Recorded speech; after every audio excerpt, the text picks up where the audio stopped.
Hi, and welcome to What's Next with Emma Arnold. I'm your host, Emma Arnold, and today on the podcast, I'm very excited because we have a very funny comedian and a friend of mine, Clark Jones. Welcome to the podcast. What's happening? What's happening, Emma Arnold? I'm a friend. What's happening over there? I'm a friend and I'm funny. No, I'm just acting. I'm just always doing something. I'm very fidgety. Are you? Are you fidgety? Yeah, I'm always like, I'm just like I'm Geppetto. I'm just always like tweaking with something or like touching stuff or like, oh, what if we do this? This will make it better. I turned on a ring light for no goddamn reason. So let's go. It's I like that you're always making wooden boys into real boys. It's just a thing you do. Yeah, I'm always telling them not to lie. You know, just little shit. The untold parts of the story, you know? I have noticed that about you. You're one of the... I love when comedians...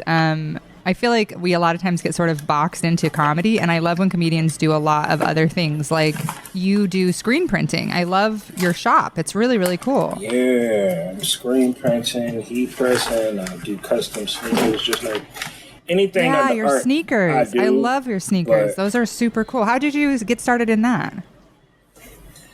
I just like anything under art. I kind of try to figure out if I can do it, and I've learned how to do mostly everything. I'm not good at photography. That's my one thing that I'm just like, you know what? I'm not an expert in this. I can't even be one. It just takes, I mean, you can just set up and know everything about photography, but I just don't have the eye to take pictures and get the right moment and all the other shit. I used to think I took bad pictures, and then it turned out I just had a really shitty phone camera. And now that I've had, like, then when I find one, I mean, I don't have one now, but I've had nicer phones. I just break them so fast. But then once I had a decent camera, ain't taking? Why is this one megapixel Kodak phone? How come it's not? It was like fuzzy, and I would always be like, oh, I just take terrible pictures. But no, it turns out I take okay pictures, decent pictures. But I do have the mom thumb in quite a few. I'll look at like a Mindy Tucker or some shit, and I'm just like, oh yeah, that ain't. I can't do it. I ain't even gonna strive to do it. Fuck it. That's y'all. Mindy's amazing. That's kind of how I felt about like. I sent you a picture I had done, and I had been, I haven't been doing art very long, but I had been, kind of futzing with it. And then I saw something that you posted, a drawing you had done, and I was like mortified that I had ever sent you any art. I was like, no! Because I was like, you're so talented. And I was like, oh, how? God damn it. It can be. It could be like situations like that is so funny. It's not even that you did anything or whatever, but I had a similar situation with Josh Johnson, who writes for The Daily Show, wrote for The Tonight Show, and just like, just a great, funny-ass dude, Comedy Central, all that shit. When he first moved to New York in about, I think it was 2015 or 2016, I was just trying to be like a big brother because he came from Chicago, and I'm like, hey, man, you want to stay in town, make sure people know you're here, really get off on a good foot, don't make any enemies, like just giving him all this unsolicited advice. And he's from Louisiana, so he was super humble, like, oh, man, thanks, I appreciate that. And it was like this nice moment because I like to help out other people if I've been through something so they don't have to make the same mistakes that I may have made. And I'm just feeling really good about helping him out. And then like a week later, he posts that his ID for The Tonight Show. I'm just like, how dare I give you advice on how to make it in New York? I think I even quoted, I was like, yeah, man, this is how you do it. This is how you go about it. And I was just very much like... You got to do a packet. Because I had been there 2 years. Yeah, you got to make sure you keep 10 toes down. You want to make sure you have to creak every night because you want to start getting booked. And he was like, yeah, I'm a writer for The Tonight Show. And I'm just like, my whole ego just was like, ping, ping, ping, ping, ping, like beat up. It was harmless, but funny at the same time. That's amazing. I've done that too. Because I kind of have the same thing where like, maybe because I'm older a lot of times than comics, or at least sometimes I just feel older. But like I'll be like, oh, here, come under my wing, and then that person is the headliner of the festival I'm at, and I didn't realize it. I'm like, okay, yeah, I'm a dumbass. Yeah, yep. I'm like, get over here, you kid. Here's the green room. You're gonna love it. Has that happened with 208 where you didn't know somebody was a headliner? No, that has not. That hasn't happened with that. Although I have, because it's like, I did 208 and Tree Fort, and they become kind of such a blur. Partly because like I feel like I'm just dissociated, exhausted the whole time. And recently we were talking about a comic, and I was like, God, I wish we could have gotten her for 208. And the person I was talking to was like, you did. She was a headliner. And I was like, okay, wow, that's fucked.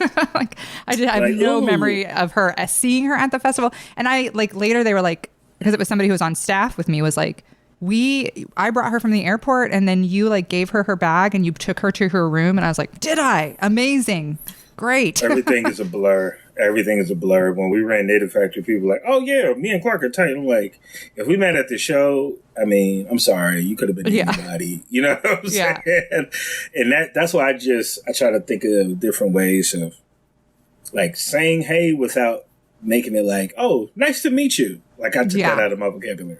Because I probably, somewhere, I've met that person before. Between Chicago, New York, and LA, that's a lot of fucking comedians. And Boise, that's a lot of comedians. Yeah.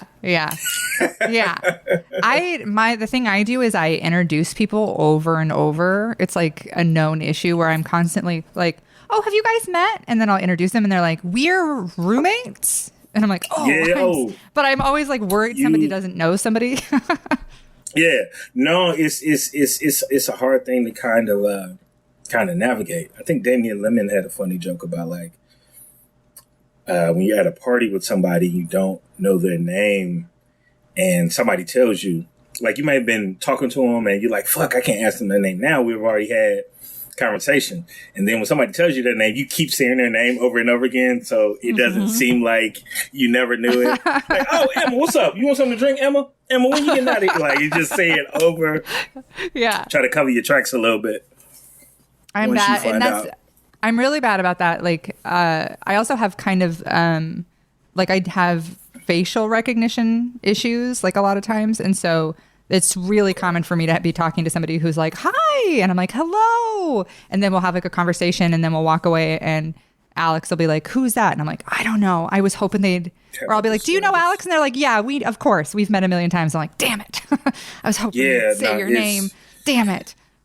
And people really get into it. Like, I mean, I appreciate, in New York, New York was the place where it was like the most, where it's the most people, but people still get offended if you don't know.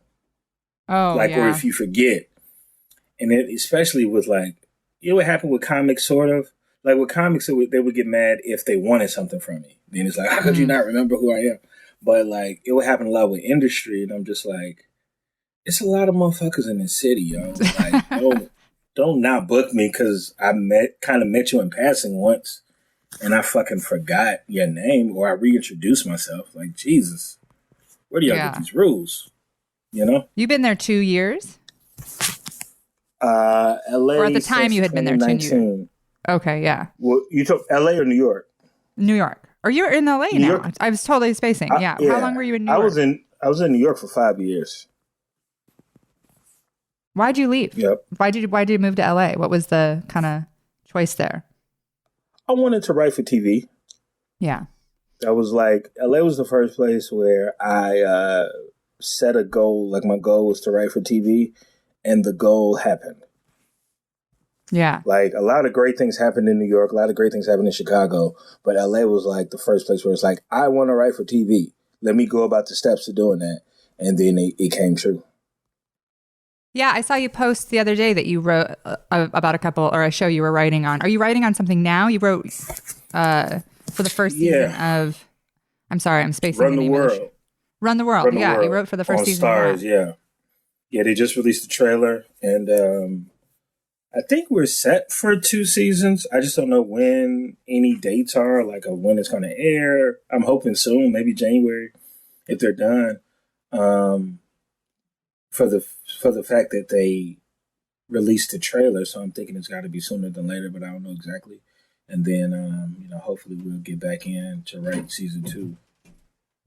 That's exciting that, I have we have a lot of friends who move to LA and then really flounder for a while. I think that's kind of a common thing. Like people get down there and a lot of times really struggle. So it's exciting to hear about somebody who's just like, I'm going to LA, I'm going to write for TV. And then boom, you just did it Like maybe the hustle in New York had you ready, or? I think that's just my spirit of just like hustle. I love to, I mean, it's there's no blueprint for this shit. Like Che, I always reference other things comedians said, but Michael Che has said something about getting lucky. And I put the work in to increase my luck. Like I wrote my pilot and I had a bunch of people look at it and I rewrote it a bunch of times, not knowing where I could land it or where it might land. But I put that part of the work in just in case. And then just in case happened where I could get it to somebody who would earnestly read it and not just, blow smoke up my ass. And it turned out to be good enough and funny enough to get me a job as I was the only straight male in the writer's room. Oh, wow. That's cool. if y'all can see my face, y'all can see I'm pretty proud of that. But y'all can't see my face. But if you can see it, oh, that boy's smirking. Yeah, it was cool and it was welcoming. I mean, like I just connect. Like I grew up in a family with mostly women, so I'm comfortable in environments like that where I'm like outnumbered, but still can get what I need to say across, if that makes sense. Yeah. Like it wasn't a foreign territory for me, and the environment was cool from the top down. Like whoever's running the room, they really set the energy and the pace and the precedent. So I was thankful. It was just a lucky that because I've heard horror stories about being the new person or it being your first job, and I can't say any of that bad stuff happened to me. I've been scared of that. Like, I'm stuck here for the next few years, but I've been hoping with COVID, maybe people will be a little more open to having someone who's, commuting from Idaho to be writing on a show. But I've been nervous about it because I've heard from a lot of people horror stories or, they've said, oh my God, it was like really humbling. Like you think you're a really strong joke writer till you get into a writer's room. And, did you find that to be true? Was it humbling? Or you're already very humble, though. You're one of the most humble people I know. So I can be, but I got my moment. I mean, you got to take some sort of bravado to be like, hey, I'm going to make these strangers laugh. And all y'all got to do is laugh and just listen to me. Like, that's it. I don't need no back and forth, none of that shit. So it takes for that. But, like, the first day was, because, like I said, like, all my friends who I had talked to who had horror stories were mostly like places like SNL, where it's this high pressure situation to create. So the first day I was a little like, all right, I'm going to come in strong and I'm going to have a bunch of ideas and it's going to be pitch. And so I had to learn like, this isn't like that. They had a vision already for the whole season and the vision for most of the things. They just want to know about our experiences and how to maybe incorporate some of them into this story for the first season. It might be a great story, but it might not work. Like, it's not just these random, we need a sketch. So you got to kind of understand right away the environment that you're working into. And it might not be like anything you've heard about, which was the case. So after the first day, I was good. That sounds really pleasant. It sounds like a relaxed and really welcoming environment, which you don't hear a lot from writers' rooms, which is probably like you said about it being a lot of queer people and women. Yeah, it could be. I mean, like, look, I'm not gonna say that it was perfect because I attribute, some of the bad things that happened to the dynamics as opposed to the gender or sexual orientation, because they're toxic rooms whenever you have the majority. You know what I'm saying? Like, where shit can go wrong, where it's like, if it's one white person, that I've seen places where that white person gets shat on so much just because people are like, well, white people have had the majority. Now, in this room, we got the majority, so we're going to treat you like, and it's just like, or you could just stop the cycle. Like, that's another option and just be cool about it. So it's really like anybody, since it was mostly women and I think one gay guy, they may go off on a tangent toward it in a different direction. And that's fine off the discussion part. But I'm like, well, there are straight men on the show. So let me just at least, like, at the end of the day, you do what you got to do. You're the creator and the showrunner. But I'm just saying, as a man, I'm like, this is the perspective from a straight man, and y'all do with it what you will. So it's yeah, you gotta be graceful. You gotta gracefully stand your ground. That's all. Mm-hmm. And if they're cool, they'll at least listen to you. It's a funny. You said you grew up with mostly women, and I think I've been watching this sort of debate. I mean, it goes around. It's one of those Twitter things that goes around sort of cyclically, but somebody had tweeted like men and women can't be friends. And, like that whole thing. So it starts up that whole debate again. And it's a funny thing because for me, I personally don't trust men who don't have women friends. I'm immediately like, ooh, that's a dangerous person. Like in my experience, and my brother grew up with 4 sisters. And I always kind of attribute like men who are raised by a lot of women are usually gentler, kinder men. I don't really know if that's, that's not universally true, but I do find myself usually gravitating towards men like with your past experience, Do you trust women who don't have women friends? No, I don't trust. I absolutely don't trust anybody who don't have women friends. No, nobody. I guess I don't. Because I think, I have male friends who mostly hang out with men, and not very many, but a handful. And even though I love those men, I typically find that their worldview can be pretty skewed. They're harder to talk to about certain issues around misogyny because they just don't have women in their life being like, no, that's bullshit. Don't do that, And obviously those are comedian friends, like work friends. But and then I've known women in my life who, it's funny, that group of men that I'm thinking about, they have one woman who hangs out with them. And she's a woman who's only friends with men. And it's not that I dislike her, but it's more that I'm kind of like excited for you to grow out of this, honey. I think that's something younger women a lot of times do, where they're like, I'm one of the boys. And then later you realize like, this isn't the honored spot you thought it was. And the women in your life will back you up usually emotionally a lot better than the men in your life. And I think sometimes women take a while to figure that out, certain women. One of the people who I love is like a Beth Stelling. Yes, who, yeah. Is one of the guys in a lot of the situations, but is one of the girls in a lot of situations too. And I just, I people watch. So I see like how she interacts and, whether she knows you're watching or not, she's Beth. And I think a lot of comics is just like, it's like a rebirth of who are you? I know who you are, or you might know who you were as a person, as a Johnson or as a Willman or whatever your last name is. But like you try to learn who you are as an artist, as a comedian. And it's a lot of rough patches, along the way. So, one thing about me is I started at 25. I started comedy at 25 and I had already went to grad school I had started grad school, college. I had all these lived experiences already. So, and high school wasn't whack to me. Like high school was fun.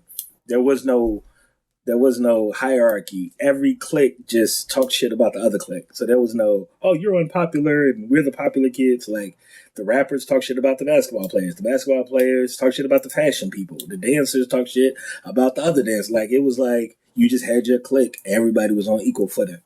So that's how I understood the world to be.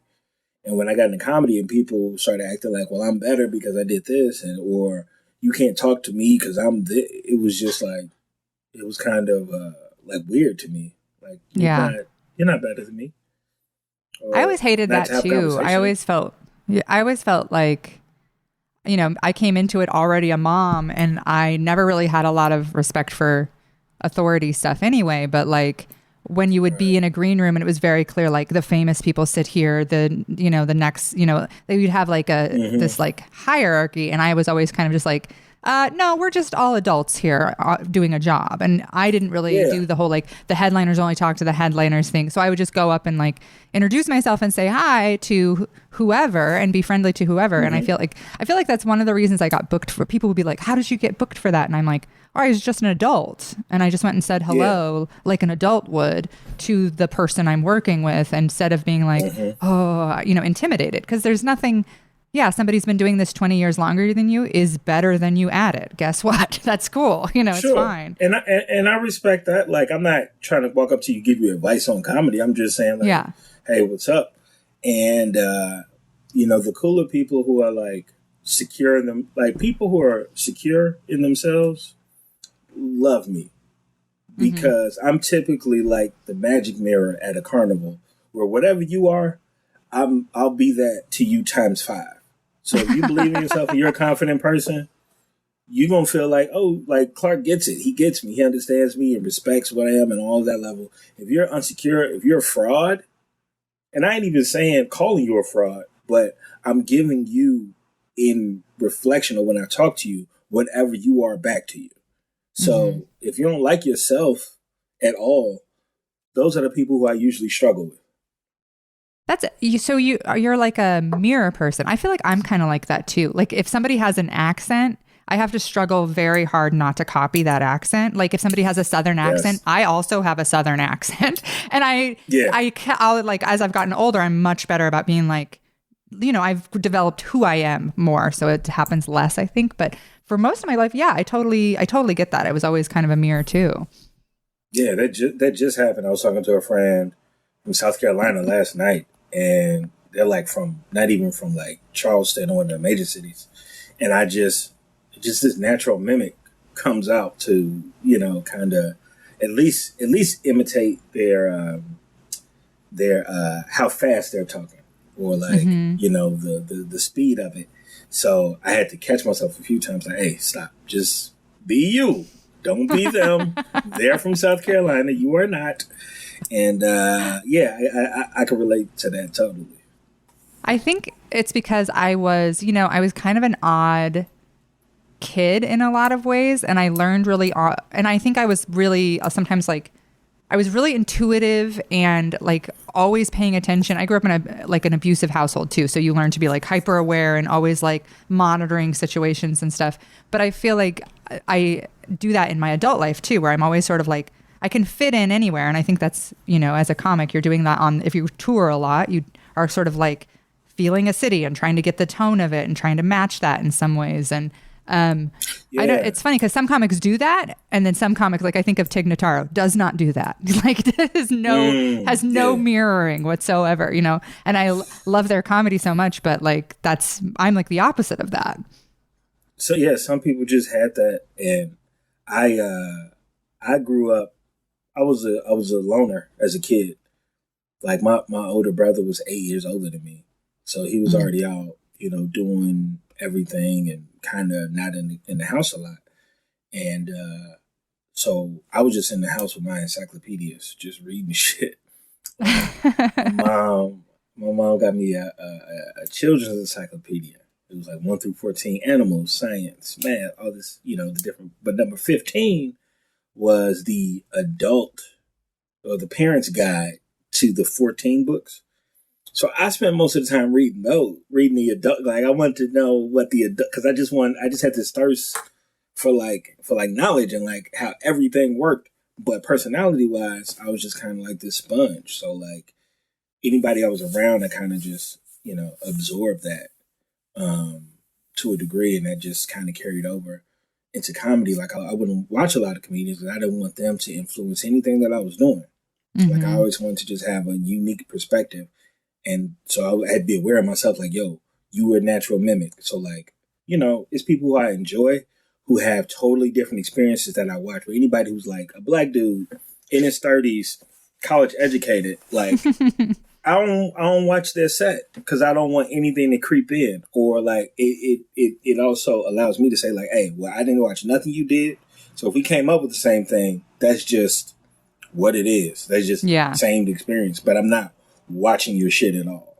And that was just something that, worked out for me. What clique were you in high school?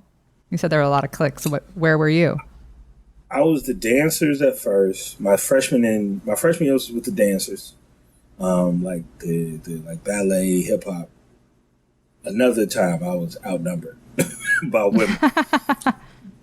You did ballet. Sophomore, I love that. Yeah, I was in ballet, jazz, hip hop, that whole thing. And sophomore and junior year, I was with the hip hop heads. So I was with the rappers and the breakers and the DJs and the beatboxers, like that whole everything like that. And so that was a mostly guy environment because I was also curious about like, because I didn't have that. I had friends in, when I was younger, but like, this was a new space that I was in. So that was sophomore. And then I went back to dance my senior year. Because I was like, man, I missed this. So it was those two. I love that you're a dancer. I love that. My youngest, he was a dancer. He not right now, but he always did ballet, tap, jazz, hip hop. Hip hop was his favorite. But then he started getting teased really bad at school because this is unfortunately a pretty redneck state, and he started getting teased for it, and he quit for a while, and and unfortunately his dad's kind of a macho dude too, so he was like, like trying to push him into other things, and I was just he's such an amazing dancer, and I was always like, God, he has such a gift for this, and it broke my heart when he quit. He started up eventually. And kind of, I have some friends who are professional dancers who I was able to introduce him to and be like, huh? And it's funny because right now during online school, he's such a smart person, but he really struggles with like the sit down. He's fidgety, like you said, he has a hard time. Yeah. The online school is so hard to just like sit for 6 hours, and he's just so fidgety. And I've been like, man, I bet he becomes a stripper. Like I just have it. I can feel it in my heart that I just like hope he becomes a dancer because he needs to be active. He's 12. He's 12. Okay. Yeah,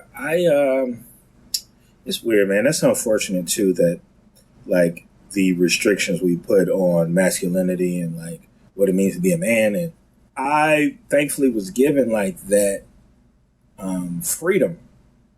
So I've done like anything that's not like tied to what's traditionally masculine.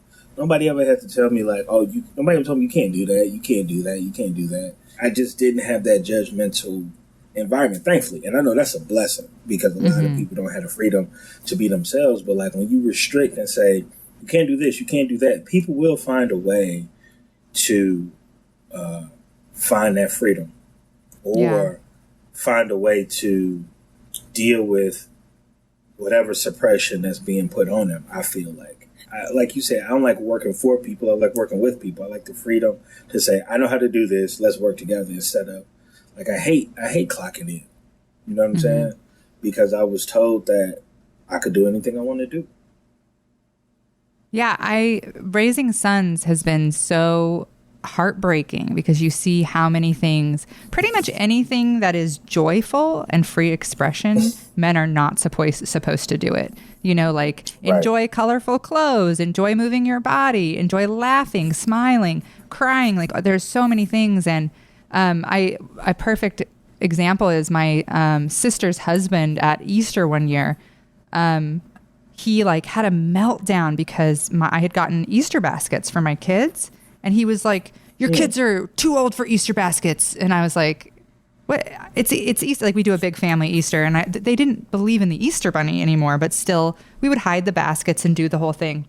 And he was so upset with me that I had given my 12-year-old an Easter basket because he's like, these kids need to toughen up. They don't need to have Easter basket. Meanwhile, my kid's just like stuffing marshmallows into his mouth, just pure joy. And I'm like, why are you trying to take this away from him? Like, and he was so mad at me. And then his own kid, like, he told him at like age 7 that there was no Easter bunny because he was so concerned that this kid would grow up soft. And he and I have had a lot of fights over the years. And luckily, my sister eventually divorced him. But it was so frustrating to me because I was like, you're ruining boys. This is how you ruin boys and they turn into bad men, is you take away the Easter basket because it's not manly, like. You just like telling them every one of their natural instincts is wrong. So how can that person grow up to be confident? You know what I mean? Like if a person's going to be tough, they're going to be tough no matter what you do. If a person's going to be soft, they're going to be soft. They might front like they're not, or they might learn. Somebody said, I saw a tweet the other day. It was like, do strict parents know the type of habitual liars that they're raising? Yeah, for sure. Because you're constantly trying to be what will be acceptable around and not just who you are. Yeah. And it's dangerous you're lying to yourself. And it's just like, again, with the cycle, like the person who tells you that's not masculine, you can't do that. Who told you that you can't? More times than not, somebody told you that you couldn't do something. And they made an emphasis to say why are we so concerned with the sexuality of minors? Yeah. Yeah. We're so concerned. Very true. Duh. And it's across races too. Like, a lot of times with mothers, I've seen black mothers with 2 years old, their son, like, he gonna be a lady killer. He gonna be a heartbreaker. And it's almost said with like a sense of pride. It's like, don't you hate those guys as an adult? Why would you take pride in that? Because it's just, I don't know, it's a sense of pride to raise a macho man. And a hypersexual man, I think that's put on men very young. Like my kids, I've had 1,000 talks with because they were raised by a single mom, but there's still a lot of outside influence, and they would be teasing each other about being virgins, and I'd be like, "You're 12. You better be a virgin still. I really hope you're still a virgin." Like they would be teasing each other about that, and they think I'm really unfun because, of course, whenever they're doing like boy stuff and like teasing each other, I'm always jumping in being like, actually, the hypersexualization of children is a real issue. And they're like, Mom, but I know it sinks in. Yeah. I'm always like killing the fun. But like, I also feel like it's been so hard for me as a mom to try to I'm trying to raise good men, but you're just fighting against like their other parent and then also society and then like the boys at school. And it's so hard because I feel like I'm just constantly like ice picking my way up trying to like make an impression. And it was easier when they were younger, but as they get older, the influence is, it's less and less you're the mom. So it's hard. But you like wrestle with your boys and stuff, don't you? Don't you we're like jump off the top rope with your kids. I thought I saw a photo of you like elbowing and like throwing them on the ground. One of your sons. Well, we always wrestled a lot, and then I kind of got out of the habit, and then I helped these two amazing women who do this program where they teach teachers how to deal with troubled kids, with angry kids. Mm-hmm. And one of the things they told me as a mom was they were like, you have to be so physical with boys. You need to, even as they get older, keep being physical. And if they're being punks, jump in and like, not like abusively, but like get in there and wrestle with them. And I was kind of like, really? And I started doing it where like my son will be having like a teenager-y attitude and I'll just jump on him and start like play punching him. And then he's like laughing. And then it's like the respect is back. I don't get it. I don't understand it. My chromosomes are like, I hate this. But it seems to really work. Like they need that physical. It's partly they don't let me hug them. They don't let me hug them and play with their hair and stuff anymore. They don't let me snuggle them. And it's almost like that's the way they let me show affection is this like this dog on dog dominance where I'm just like, rah, rah. Yeah. And they'll kind of let me do it. It's a headlock. Yeah. And they kind of let me do it because they're like 6 foot. Yeah. So they could definitely take me, but they kind of let me like get rough with them and they like clearly love it. So I don't get it, but. How many shorties you got? How many 2. Kids? I just got. Oh, how many kids? You got 3. 2 kids. Yeah. 3 boys. Okay. Wait, what did you think I was talking about? I thought you said shoulders, and I was like, "Is that a wrestling term?" No. I don't know. 2 shoulders, 3. I got 3 shorties. Yeah. 3 kids. Okay, 3 boys, right. And they're 12, 15, and 17, and the 2 older ones are 6'2", and they're big. They're big kids. Like broad. They're playing football.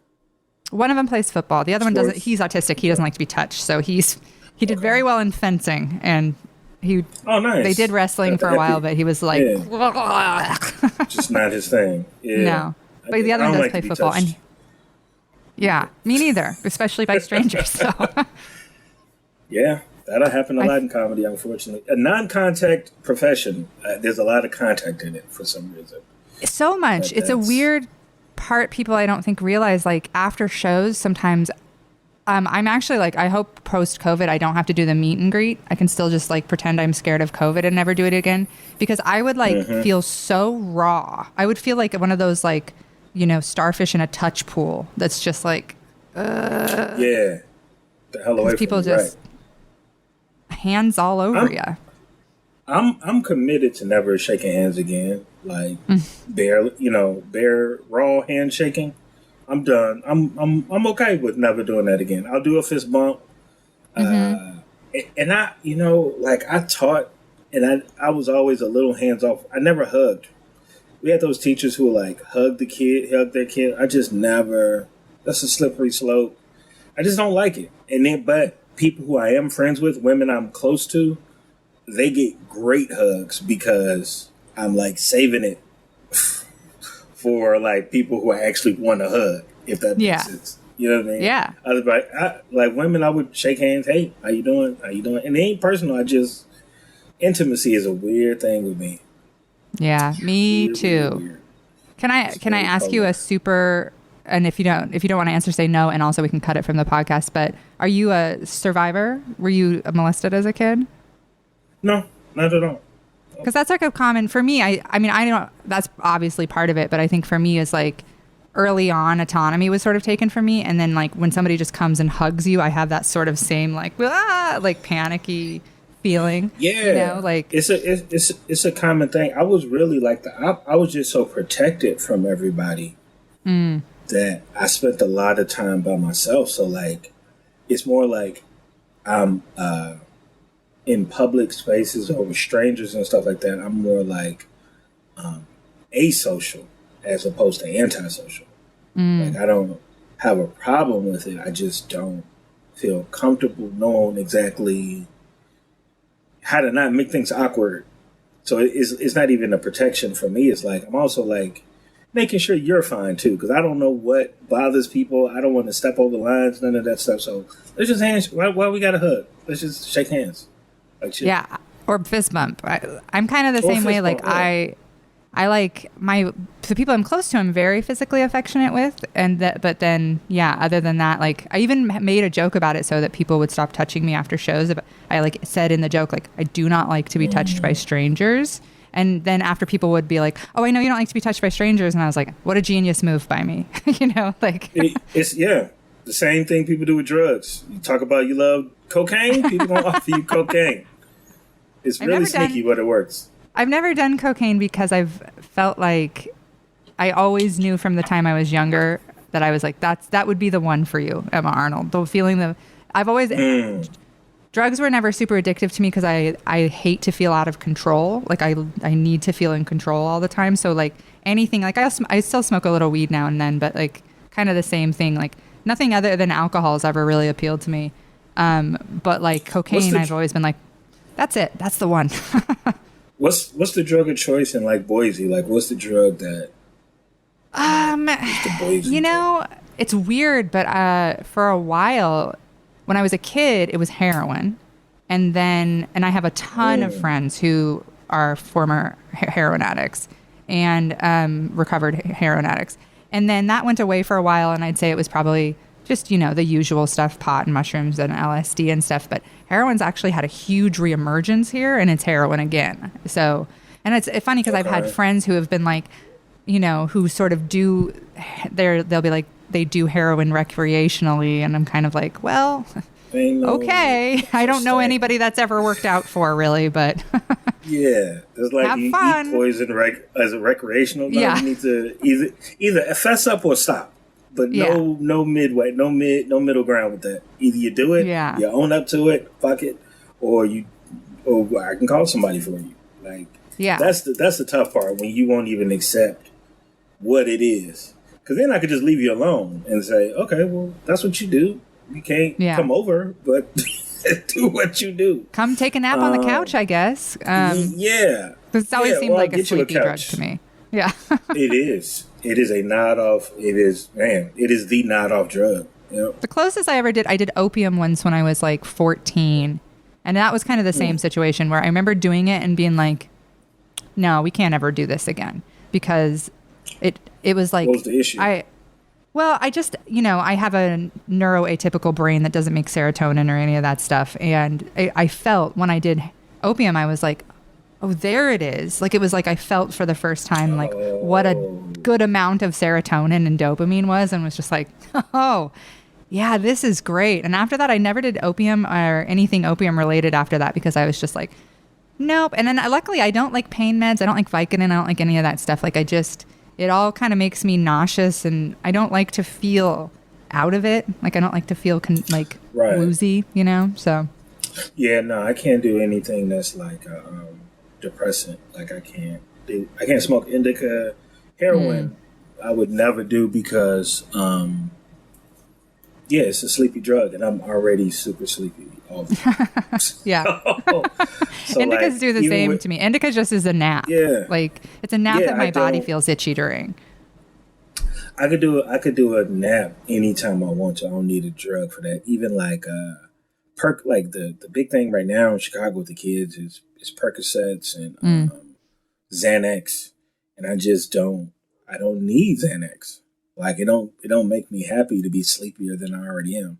So I got to be careful of like the Adderalls and the cocaines and stuff like that. I just never fully fledged into it because I'm like you said, kind of like you. I was like, oh, this was what would get me extra energy, like that. Can't even go crazy on that one. Now, that's not saying I never did it.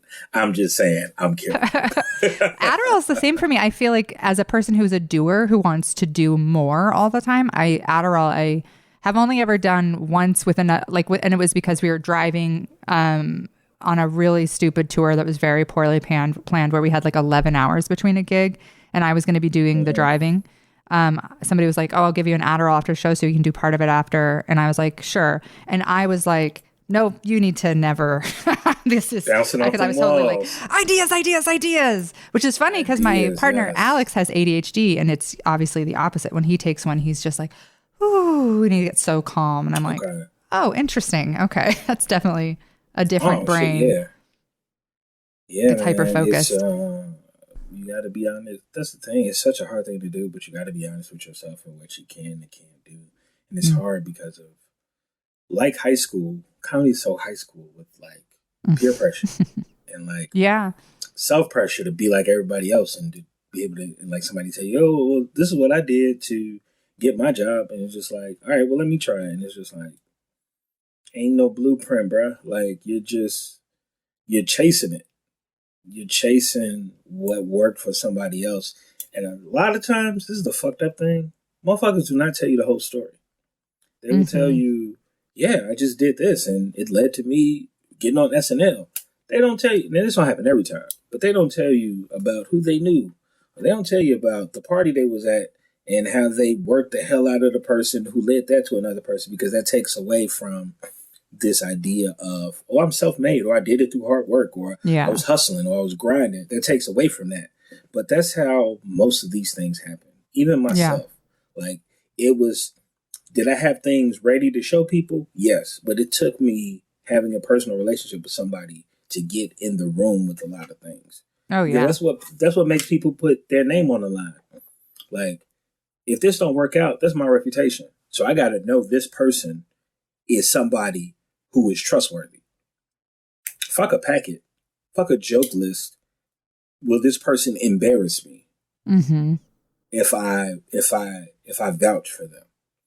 And that's how most of the industry works. So people leave out that part, but it is a part of it. It's also a big part. Like, I think people don't realize that, like, a lot of times somebody gives you an opportunity just because they like you personally, that like when you're comparing yourself to someone and being like, why didn't I get that? Why didn't I get that opportunity? It's like a mixture of being in the right place at the right time. And then someone just being like, you remind me of a young me, like, I think that's, or a lot of times people are like, oh, this is like the kind of person I mentor, like they're like, oh, I want to bring this person on and give them a chance, and that's a big, you can't really compete with that in some ways, The other big one is, and I see this from a lot of industry people, non-comics, is just like, giving this person an opportunity will make me look cool. Oh, yeah. I've seen that a lot, where it's just like, if this person's popular, everybody likes them, if I get a cosign from them, so the cosigns work both ways, right? Whereas, like, if I, for my own ego, if this comedian says I'm a cool person, or, wishes me happy birthday, or hangs out with me, then everybody else will think I'm cool too. Oh yeah, So that's very true. It's just, and none of Yeah, this that's has what to people do don't with realize about anything industry on is stage.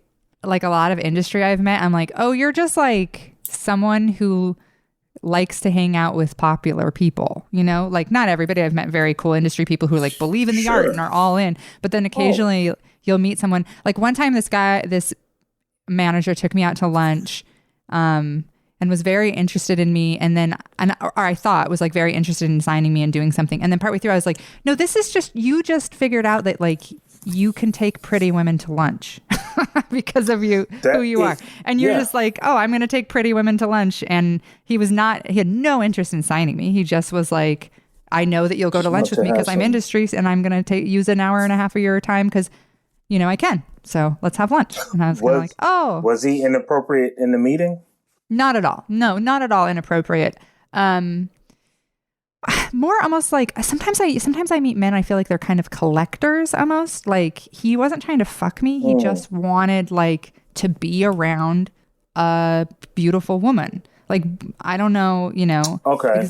he just wanted to, and he wanted to be friends. He wanted to like not really friends. Like he was a collector. He had a lot of beautiful women friends, but not like in a real genuine loving way. I would say more in a like look at my collection kind of way, Just you just know. this just this orbit of women around Yeah, him a little that he soft could harem, say you know. And when he wanted I to be talked around. shit about the Comedy Store during that meeting and was like, Mm, because I had just had a very kind of gross interaction there. And he had brought up the person I had the interaction with. And I was like, oh, yeah, that person sucks. And I'm not doing the store anymore. And I'm fucking done with it. And he was like, the store isn't sexist. And I was like, you're out of your fucking mind. And then we kind of got into it. And then it's I so was like, crazy. in the back of Yeah. my head, I was like, this is why you never get representation. And I was like, I know, but I can't Do you shut up. do you So talk about do you talk about like your experiences? Are you open with like, you know, inappropriate or creepy experiences you had in yeah, the in comedy? Like you I'm openly talk very about it? open.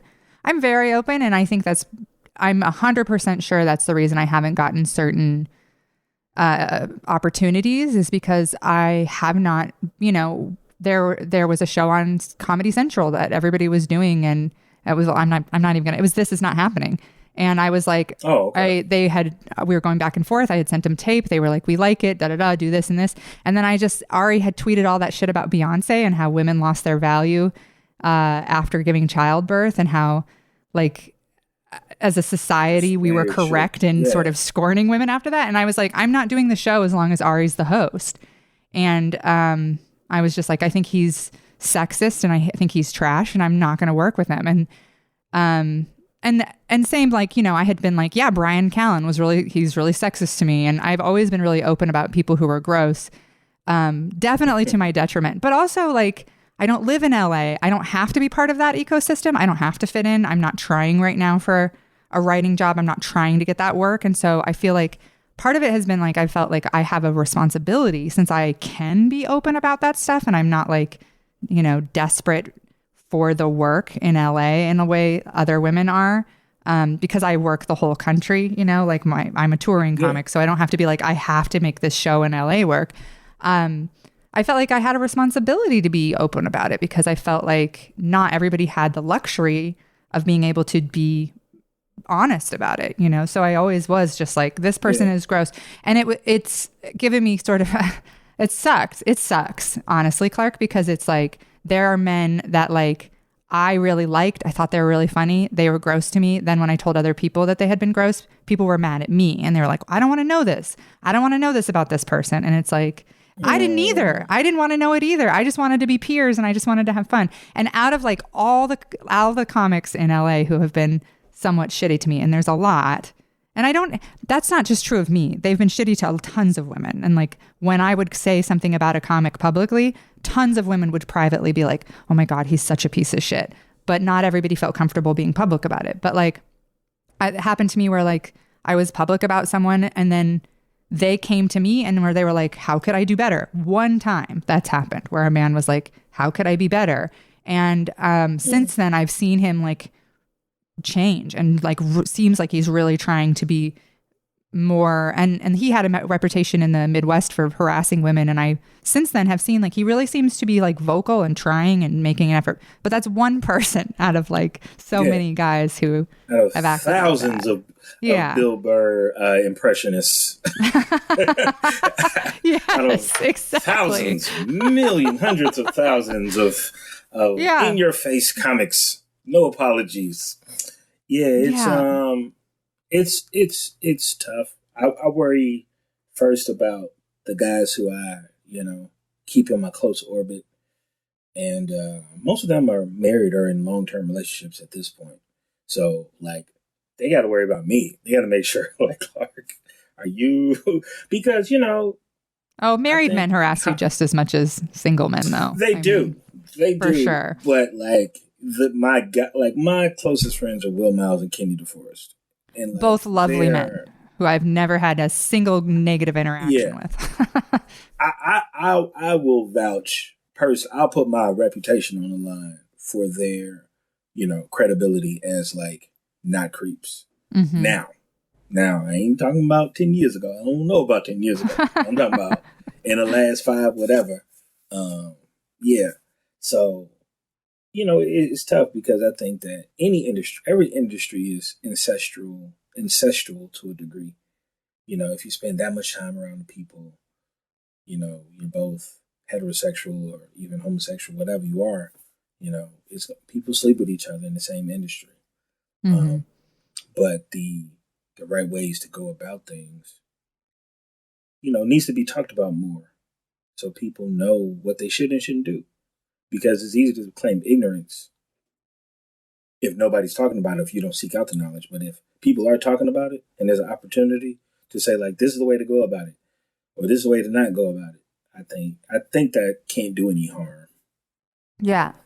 I think that's one reason I get frustrated when I see male comics just kind of like blow those situations off as thirst, is because like the comic that I had talked to who did change, I think, hopefully, that's it. In the beginning, he was kind of like, I know I have a reputation for being thirsty. And I was like, no, you don't get to do that. You don't get to just be like, I'm just thirsty and like blow it off as like normal horniness. Like I've been normally horny my entire life, but haven't, hopefully, as far as I know, have never gotten the feedback like you made me feel really uncomfortable with that or scared for my safety. And, maybe that's not also because I'm not a 6-foot dude, like it's maybe easier, but still, it's a real thing in that talking about masculinity, right? And like, norms of like I've gotten sexually harassed by industry women. So, but I don't have this,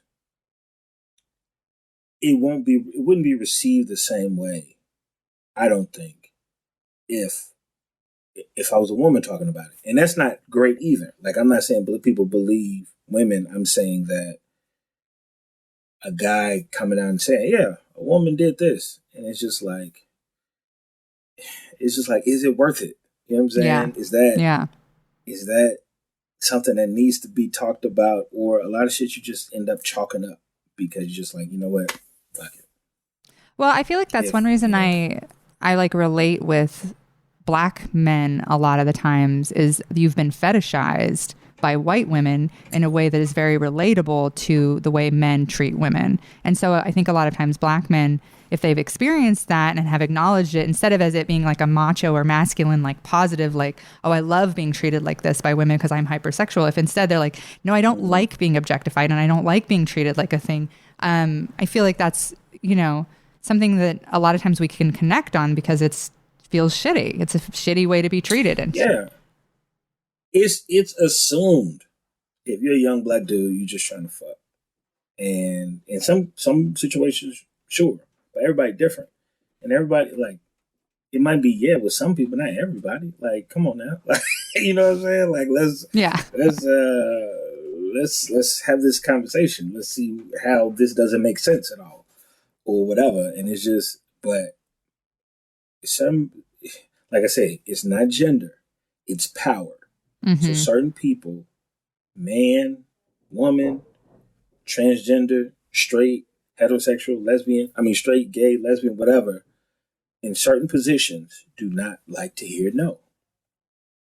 Because they've reached that certain level where they're like, oh, I'm high enough where I don't have to worry about hearing no, because so many people know the type of power that I hold or that I wield rather than hold.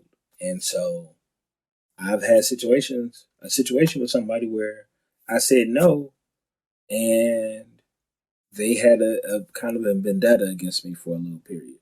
And so, at the end of the day, it ain't gonna stop nothing, but it did cause me to like some like, and then you start going like, maybe I should have just fucked them. Like, fuck it. What's the big deal?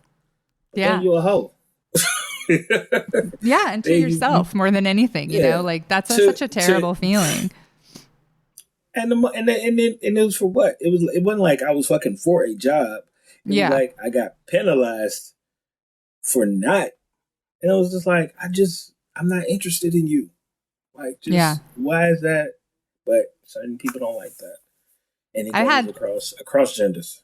I have like a couple black male comedian friends who have been harassed by the same white woman industry person. So I'm curious to know if it's, afterward, maybe compare notes, because I'm curious to know if it's the same person, but who like kind of is a known predator a bit. I mean, like that sounds like a strong word, but to me, that's what that is. If you're using your professional position. And this person she's not like big industry. She just has a little bit of power and then uses it to harass black men and to kind of be like, I have a right to fuck you now. And it's like. They usually aren't even that high up.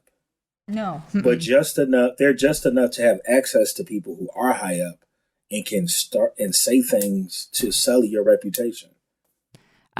Well, you just messaged me that you got a slide out, which is hilarious because we haven't actually we've been just talking, so we haven't gotten to the questions. So we're going to hit them really fast. Does that work for you? Do you have time to do? Okay. Yeah. So they're kind of deep questions to do quick, but this is like a speed round. Okay. So usually we spend the hour, we kind of just got talking and I sort of didn't do a great job of podcast. Yeah. We did the intro for an hour. That is kind of how this goes sometimes because you miss it. You miss people that you haven't seen on the road in a while. So, So the first question I usually ask people is, what's a near-death experience that you've had? What's the closest you've ever come to dying? Oh, I'm diabetic. And yeah. I was had an episode with hyperglycemia. So it's on I do a joke about it on my album, but your sugar intake is supposed to be between 80 and 120, and mine had dropped to 15 because I forgot to eat and I fell asleep, and then your body has this crazy thing where like when you're about to die, like the shock of it kind of wakes you up and like, all right, you about to die. So do what you got to do real quick. And that's what happened. Then I was able to like drink some Sweet Baby Ray's barbecue sauce. And they saved me. Oh, wow. You were saved by barbecue sauce. Saved by the sauce. Lost in the sauce. True story. You keep a little packet of it in your pocket now, just like for emergencies to... it's just like, it's really the scariest thing. I don't, but I should. I do have it at home with the top off, so I ain't got to worry about twisting it off. Well, that's a pretty good one. Being a diabetic is like, you're kind of constantly having to monitor, and be aware of your body and be aware of that, in some ways. Yeah, I think people who don't have a chronic thing like that don't have to like constantly be checking in with their body and being like, that's right, I have to take care of this.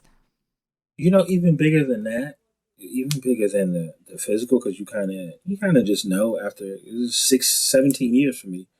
So like what it is I think about mortality every day.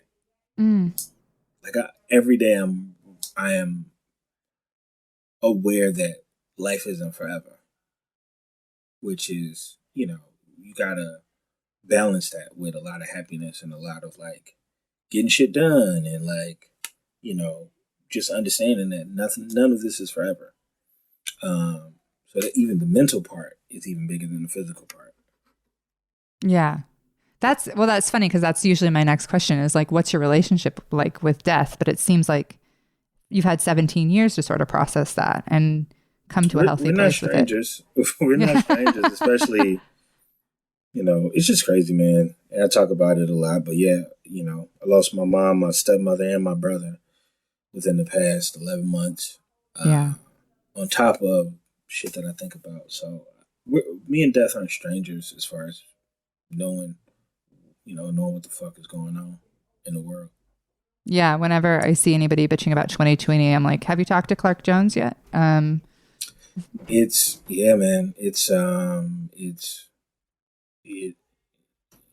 so many levels to it too. Like, it's the things that people know. Yeah, he lost those people, but like it's the extra parts that's like I'm not even ready. I'm still in the strangest, the stages of grief, as most people know, but like to be going through different stages of grief consecutively is odd. Like, 1 minute I'll be listening to a gospel record, next minute I'll be listening to "Fuck You" by Lil Wayne, and then the next minute I'll be listening to something that I'd be listening to if none of that stuff happened. So it's like it's not like multiple personality or anything like that. It's just you go through so many emotions. So many people say, yeah, I'm just taking it day by day. Like, I literally take it hour by hour with emotions and how I'm doing, quote unquote. Yeah, people think you do those 5 stages like 1, 2, 3, 4, but it's actually like you just cycle through all of them until you finally, and I think maybe forever, probably for the rest of your life, like. Potentially, but I mean, just even like, okay, well, I might be entering an acceptance phase with my mom. I'm in an anger phase still with my brother. Yeah. So it's like, but those are happening. Those stages are in different parts at the same damn time. Yeah. Well, so the next question I usually ask is, so what do you believe about the afterlife? But that's sort of a closer question to you right now than maybe most of my guests. I'll say this. If what I've been taught about heaven is true, then my mom is definitely there. Both of my mom and my stepmom are definitely there.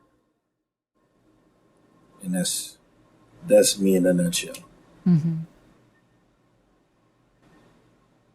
Well, that's the only thing that I'm pretty sure of. Well, I know you got a slide, and I don't want to keep you too much longer because I know we've talked for 1 hour and 15 already, but I'm so sorry for your loss with everybody. And I think that you're just a really beautiful, amazing soul. And I really appreciate talking to you for 1 hour and a half about great. Everything. Yeah. And I usually ask a third question. I usually ask those 2 and then a third question that's tailored to you. But I feel like this whole podcast has been a third question.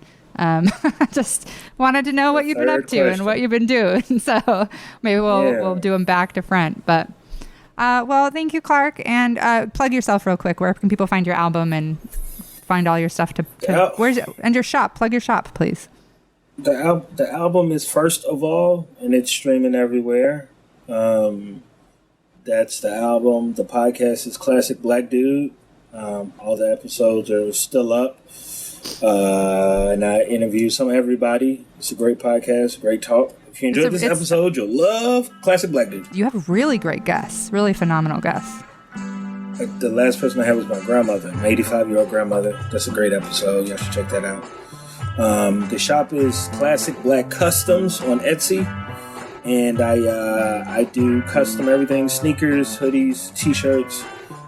So check it out. Anything you want, I can make it happen. And you're Clark L. Jones on Twitter, is that right? The Clark Jones on Clark Twitter, Jones. Clubhouse, Instagram, THEE Clark Jones. But yeah, if you go there, that's where you'll find me, The Clark Jones. Okay. Yep. All right, follow Clark everywhere and buy his stuff. He really does amazing sneakers, and his sweatshirts are so fucking dope. So thank you, Clark, for being here. And sorry to keep you so long. I didn't realize you were on a time crunch. Oh, good. All right. Thanks for having me. Thank you. Absolutely.